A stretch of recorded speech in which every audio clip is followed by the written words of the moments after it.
Okay, let's see this question. এখানে আমাদের কি বলছে, এখানেও সেই একই জিনিস, একটা ইকুয়েশন বলে দিয়েছে x plus Y plus Z equal to 0 which belongs to R cube. তার মানে কি x একটা ভেক্টর যেখানে তোমার তিনখানা ভ্যালু হবে, রাইট? তারপর y একটা ভেক্টর যেখানেও তোমার তিনখানা ভ্যালু হবে, আর z একটা ভেক্টর সেখানেও তোমার তিনখানা ভ্যালু হবে। তিনটে যোগফল আমাদের বেসিক্যালি কি দিচ্ছে, 0। It is giving me what, it is giving me 0। জানি না এত অবধি দেখা যাচ্ছে কিনা। আচ্ছা, দেখা যাচ্ছে। ওকে, সো বেসিক্যালি আমাকে এরকম টাইপের যে ভেক্টর হয় তার বেসিস এবং ডাইমেনশন কি করে বার করতে হয় দেখে নিন। এটা এরকম টাইপের কোশ্চেন করার একটা পার্টিকুলার ওয়ে আছে, ঠিক আছে, যেখানে আপনাকে খালি একখানা ইকুয়েশন দিয়ে দেবে এবং আপনাকে এইসব বার করতে হবে। বেসিস মানে আমরা জানি এমন একটা সেট যেখানে সবকটা ভেক্টরস আর লিনিয়ারলি ইন্ডিপেন্ডেন্ট। যাই হোক, সেটা আমাদের কথা না।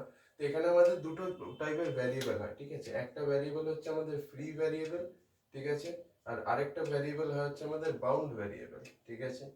সো এখানে আমাদের ফ্রি ভ্যারিয়েবল কোনটা, আমি ধরে নিচ্ছি ফার্স্ট ভ্যারিয়েবলটা হচ্ছে ফ্রি ভ্যারিয়েবল, আর যেটা বাউন্ড ভ্যারিয়েবল সেটা হচ্ছে ওয়াই আর জেড, ঠিক আছে। হলো।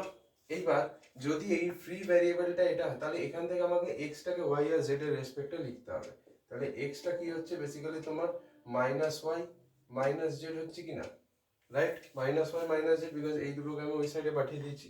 তাহলে এক্স এর ভ্যালু হচ্ছে মাইনাস ওয়াই মাইনাস জেড, ঠিক আছে। এবার আমি যদি সলিউশনটা লিখি উইচ ইজ এক্স ওয়াই আর জেড, ঠিক আছে। ওয়াই জেড যেমন আছে থাকবে, এক্সটাকে আমি কি লিখবো, মাইনাস ওয়াই মাইনাস জেড, খালি আর কিচ্ছু না।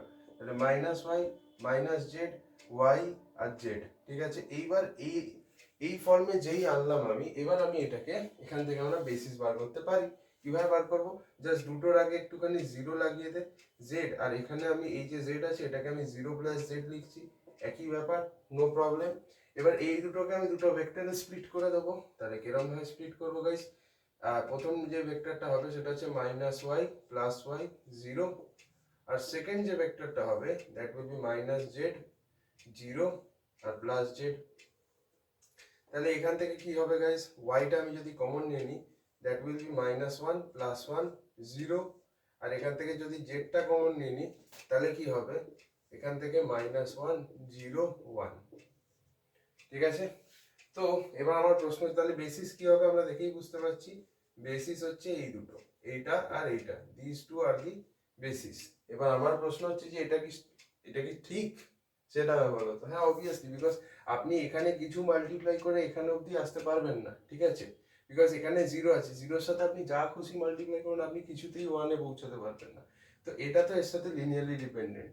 সিমিলারলি আপনি এখানে যদি ভালো করে দেখেন, এখানে জিরো আছে, আপনি এখানে জিরোর সাথে কিচ্ছু মাল্টিপ্লাই করে ওয়ান অব্দি আনতে পারবেন না, কোনো অপশনই নেই। তো এর সাথে এর কোনো সম্পর্ক নেই, এর সাথে এর কোনো সম্পর্ক নেই।